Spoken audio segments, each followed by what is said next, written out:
Yeah, what's up, Facebook? Yeah, man, I'm still over there laughing and shit.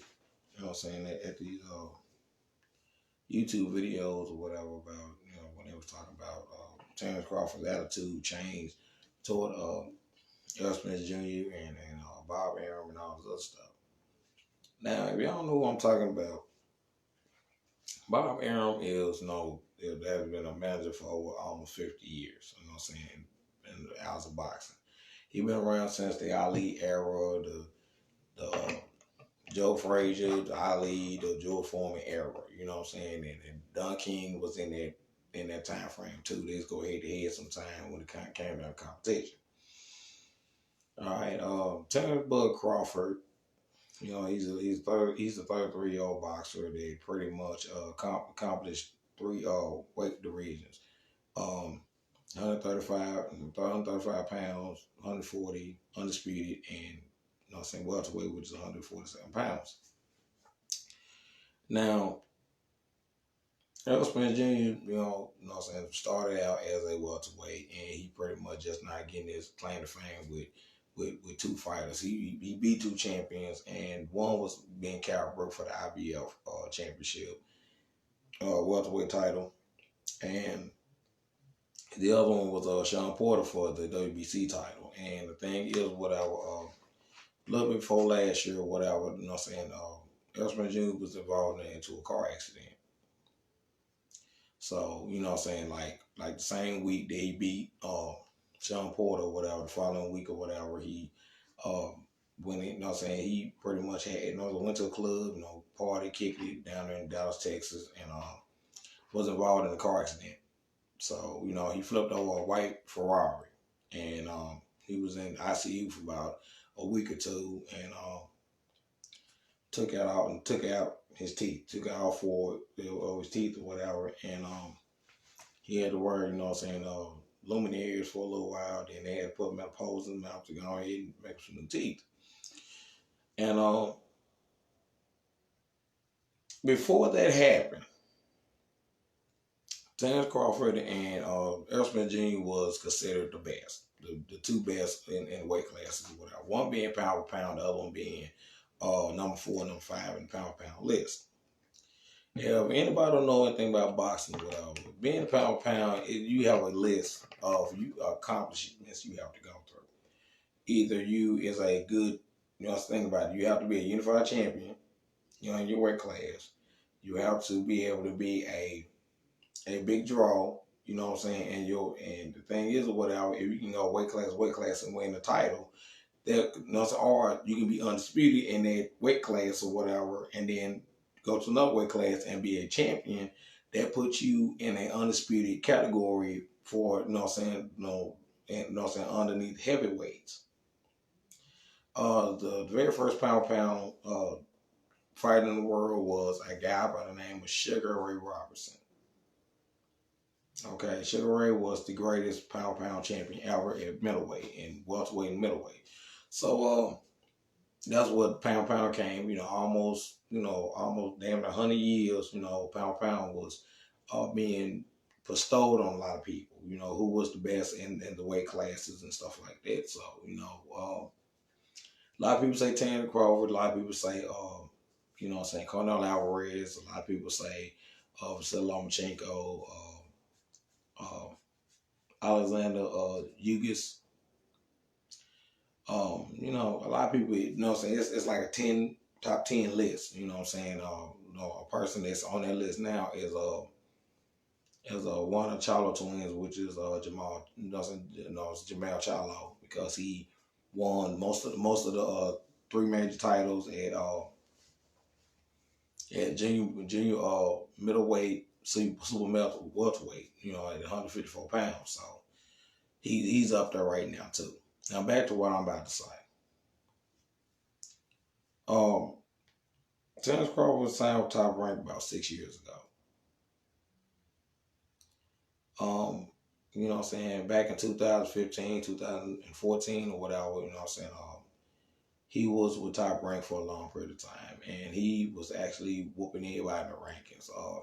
Went to 135, went to 100 and 40, and I'll say it was one of those things that he accomplished those two weight classes, one being undisputed, and another one, being unified champion at 135 pounds, and going up to welterweight, after beating Jeff Horn for the WBO championship, which he came off a win, which Jeff Horn came off a win with Manny Pacquiao. He was regarded as one of the most pound guys. He regarded as number 2 or number 1 pound ever. He's on my list as number 1 to me, because he is the king of adjustments. He can make adjustments at any fight. You know what I'm saying? The only person I know that can make adjustments in a fight is the great ones. And you know what I'm saying, like the Muhammad Ali's, you know what I'm saying, Terrence Crawford, Floyd Mayweather Jr., you know what I'm saying, Roy Jones Jr., Felix Trinidad sometimes, depends on who he's fighting. But I put it like this without, and Sugar Ray Leonard. That's another one. He's a great fighter. Terrence Crawford Deed is a great fighter. And the thing is, whatever, he pretty much said this right here, whatever. At first, Terrence Crawford has that throwback fighter mentality. He's one of those guys that, hey, well, I fight whoever that they put in front of me. I do this, I do that, all this stuff. So at the time, it was Shawn Porter, Keith Thurman, and Errol Spence Jr.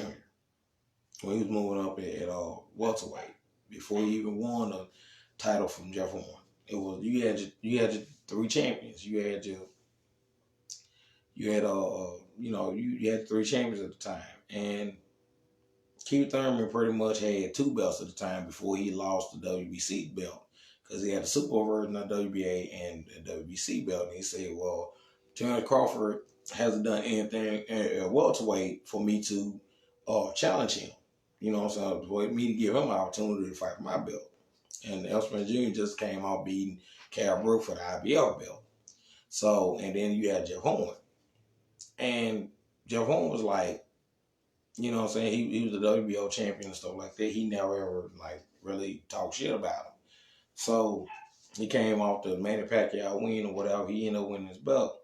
And Terrence Crawford was like, well, I'm going to fight whoever. You know what I'm saying? The first person on the list was Jeff Horn. Well, after he beat Jeff Horn, to stop Jeff Horn in 9 rounds and got the WBO belt, he made a video with ES Setback like a year ago. And he pretty much said that, him and Errol Spence Jr. was talking shit. And, they were pretty much talking about the guys that got hurt by. And Errol Spence Jr. was like, well, you got hurt by Gamboa, which he did at lightweight, which is 134 pounds. Super lightweight, really.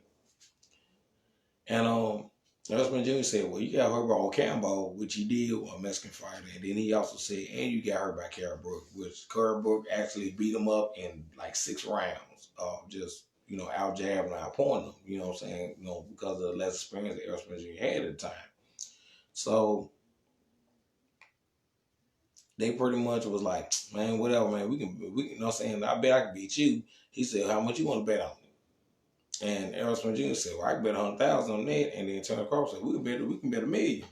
He said, all right, then $1 million. So they shook on it.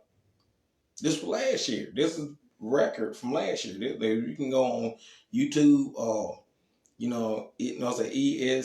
ES Setback. If you go on ES News, you go on there, you gonna find them, talk shit to each other. So they made a bet already. But let me go ahead and say this right here. Errol Spence Jr. already told Shawn Porter, not Shawn Porter, my bad. He already told Terrence Crawford that what his intention was going to do. He was like, man, I'm my own promoter. And when I was talking to Al Heyman, which is PBC promoter in general, he pretty much told Terrence Crawford, well, I'm going to fight Mike. So he said, I'm going to fight Mikey. Then I'm going to fight Shawn Porter. Then I'm going to fight Danny Garcia. Then I'm going to fight Manny Pacquiao. And Terrence said, well, he didn't say nothing about me. He said, nah, he didn't. He didn't even mention you. Let's know something right there. You know, everybody saying, oh, he ducking, he ducking. No. Al Heyman is literally steering this boy's career on who he's gonna fight. And to be honest with you, everybody that he called out, he ended up fighting. He fought Mike Garcia, which moved up 2 weight classes to fight Errol Spence. Dogged him in all 12 rounds. You know, beat up a smaller guy in all 12 rounds. After that, he said, you know, then he fought Sean Porter. Sean Porter pretty much had WBC belt. And he called Sean Porter the easy route. He said, and Terrence made this statement that said, well, man, I got a belt. You know, you said, well, no, so I heard from you and Keith Thurman. You said, you know, I read it all too. You know, say if he get a belt, then he can go and talk to us. He said, I beat Jeff Horn. I got a belt now. What's up? Which is the WBO welterweight belt. You know, which is one of the 4 major titles. He said, I got a belt now. What's up? And Errol Spence Jr. said, so what? So Sean Porter got a belt too. Why don't you take the easy route and first and knock out Sean Porter and take his belt, which is the WBC belt? So he was like, really? And Terrence Crawford said, yeah. He had that little laugh, and he said, you a smart man, but you ain't that smart, because Sean Porter's no easy win. If y'all look back at that Errol Spence Jr. versus Sean Porter fight, Sean was literally giving Errol all kinds of damn hell in that fight. He wasn't easy at all. You know what I'm saying? If it wasn't for the 11-round knockdown, Sean Porter would have literally won that fight, to be honest with you. So he did that, and the fight was still, you know what I'm saying, was still brewing because everybody wanted to see that fight. Everybody was like, oh shit, well, these 2 champions betting, and also whoever wins gonna get $1 million and this and that and all this other stuff. You know, it's already documented through the video. That's one reason what I like about social media. It's documenting what you say. So, Errol Spence Jr. wins the belt from he had an IBF and WBC title, which he got now. Party in the club, party in Texas, having you know what I'm saying, party all through Texas, whatever. Go, you know what I'm saying? The next thing you know, between like 2:45, 3 o'clock in the morning, he flipped his Ferrari over. Flip a white, beautiful, expensive Ferrari over. So, you know, broke, you know what I'm saying, lost some of his teeth, cracked some teeth back here, and was in ICU for about a week or 2. After that, he ended up, you know, everybody was wondering about him, including me, including myself, was wondering about Errol Spence Jr., you know what I'm saying, is it going to be okay, and this and that or whatever, which is like, you know, boxing is a job at the end of the day, and somebody's life is more important than lacing up some gloves, man. So I feel bad for him or whatever. I know Errol Spence Jr. is a big drinker, and the thing is, whatever, even his friends said he was a big drinker. And it shows in some of his interviews that you can tell he be towed up, you know what I'm saying, before, you know, in clubs and shit. So, you know, that type of thing going on with him. So at that time, whatever, Terrence Crawford was kind of going, was beating everybody that they throw it, beating everybody that throw at him, and everybody was like, man, you know what I'm saying, damn, everybody knew that, okay, well, if you fight Errol Spence Jr., that's gonna be a big ass fight. That's gonna put some ass in the season with unification and the winners, you know what I'm saying, and the last the jigsaw puzzle. And at the time, whatever, Terrence Crawford, I mean, no, not Terrence Crawford. At the time, Keith Thurman Keith Thurman lost the super version of the WBA belt to Manny Pacquiao, and that's the belt that you unify with. You know, so you got the regular version, it's more of a trinket belt until you get the super version. But the super version you unify with. So everybody chasing Manny Pacquiao because Manny Pacquiao is the cash cow and he's the bigger star, even though he's 41, 40, going on 42 years old. So Bob Arum was promising him the Manny Pacquiao fight for almost 6 years. Terence Crawford, the Manny Pacquiao fight was since 6 years. He got frustrated with it, and he was like, you know what? It is what the fuck it is. And Bob Arum, you know what I'm saying, he came out beating Carl Brook in 4 rounds, and Bob Arum was talking shit, talking some, man, they decided he destroyed Carl Brook. He'll take on Errol Spence Jr., Danny Garcia in the same, you know, at the same time, and this, that, and all this other stuff. And Terence Crawford just looking at Bob Arum like all this backlash shit that was said, you know, behind closed doors, it got back to Terence Crawford. Terence just looking at him like this, like, I'm not gonna sit there and cuss you out and do all this stuff. I'm be professional about it. And then right after Bob Arum said all that stuff, talking about taking on Errol Spence Jr., Danny Garcia at the same time, this and that, whatever. He ended up saying, well, I want the Mike Garcia. He said, I want the Manny Pacquiao fight. That's what Terence said. Bob looked at Terence with a look like, I can't believe you said this shit. And that's how he felt. He was like, well, man, fuck it. You know what I'm saying? That you promised me this fight for all this time, and I'm losing money. You know what I'm saying? And you talking about you losing money, and you lost more money that you built the house with. So that's what changed. Tommy Hill getting off.